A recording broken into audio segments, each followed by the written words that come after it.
Et bonjour à tous, on se retrouve aujourd'hui pour le test de Arcageddon, sorti le 9 juillet en Early Access sur PC et PS5. On est clairement sur un shooter coopératif qui peut être joué en solo ou jusqu'à 4 joueurs. C'est une sorte de roguelike dans lequel il faut faire des runs afin d'obtenir le score le plus élevé. Le tout sur de la grosse drum and bass un peu répétitive et une DA avec des couleurs vives très présentes. Le jeu nous plonge dans la salle d'arcade de Gilly qui a connecté tous les meilleurs jeux d'arcade pour en faire un super jeu.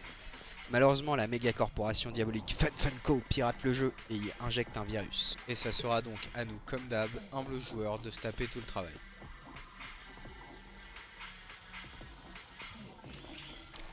Dans la salle d'arcade, on va retrouver différents membres de gangs qui vont nous offrir des quêtes afin d'obtenir de nouveaux objets décoratifs et gagner plus d'expérience. L'expérience, on va la réutiliser par la suite pour gagner des niveaux et ainsi débloquer l'amélioration du gantelet. C'est avec lui que l'on va pouvoir lancer des habilités, type grenade, medipod ou autre connerie bien utile du genre.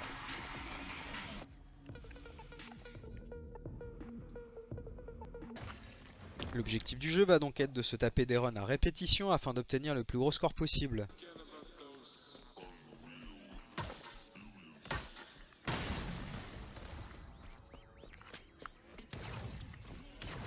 On commence chaque partie avec le même équipement mais le biome de départ change en fonction des runs.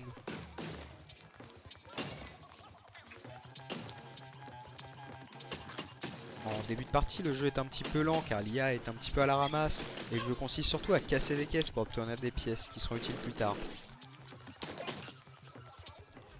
Que ce soit pour les armes ou les coffres, c'est un système de loot à couleur assez connu qui est utilisé. On va donc pouvoir trouver des armes de couleur grise, verte, bleue, violette ou même dorée.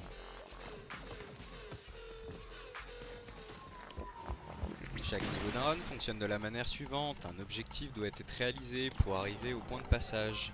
Les objectifs sont généralement de la capture de zone ou de la destruction d'éléments.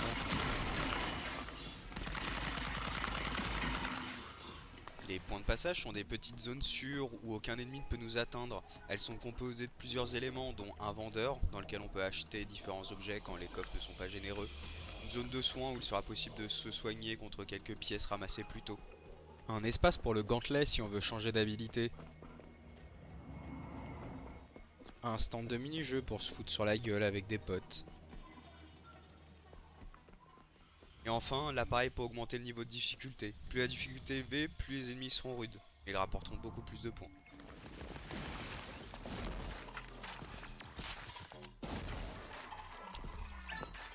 Une fois la zone surquittée, il faudra de nouveau effectuer un objectif pour pouvoir terminer le monde et ainsi passer au prochain stage.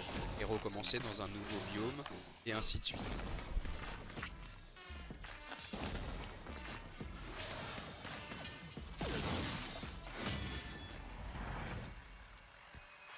A noter que deux boss sont disponibles pour le moment et qu'ils apparaissent au fur et à mesure des runs. Le CIO, un mec chelou en costard, et le FFC mec, une sorte de grosse machine.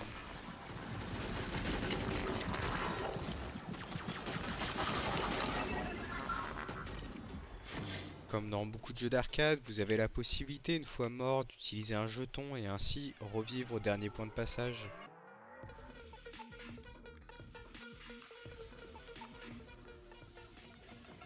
Une fois terminé, le jeu vous donne votre score et votre rang de la semaine. Et ainsi, vous allez pouvoir essayer d'entrer dans le tableau des scores que l'on trouve dans la salle d'arcade d'à côté de Gilly.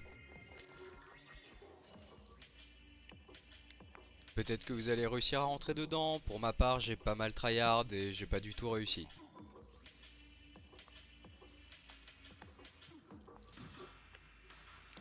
Dans l'ensemble, le jeu est plutôt sympathique, bien qu'un peu rébarbatif. Les biomes sont très vite connus et les objectifs de zone sont quant à eux très limités. On ressent très vite le côté Early Access avec le manque de contenu évident, que ce soit sur la personnalisation du personnage, la faible diversité des biomes ou une ambiance sonore très spéciale qui n'est pas très riche en variété. On ne va pas faire que cracher dessus car il y a quand même pas mal de bons côtés. Le système coopératif est plutôt sympa et il est possible de se foutre sur la gueule entre potes dans un PvP plutôt dynamique. De plus, sur PS5, sur certaines armes, la sensibilité des gâchettes fonctionne et cela rajoute un petit côté immersif intéressant. On attend de voir les prochaines mises à jour, mais le jeu est quand même quali et 20 € c'est pas si excessif. Voilà, c'est tout pour cette petite présentation. Je vous laisse sur quelques images de gameplay. C'était Toon, à la prochaine!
Bordel.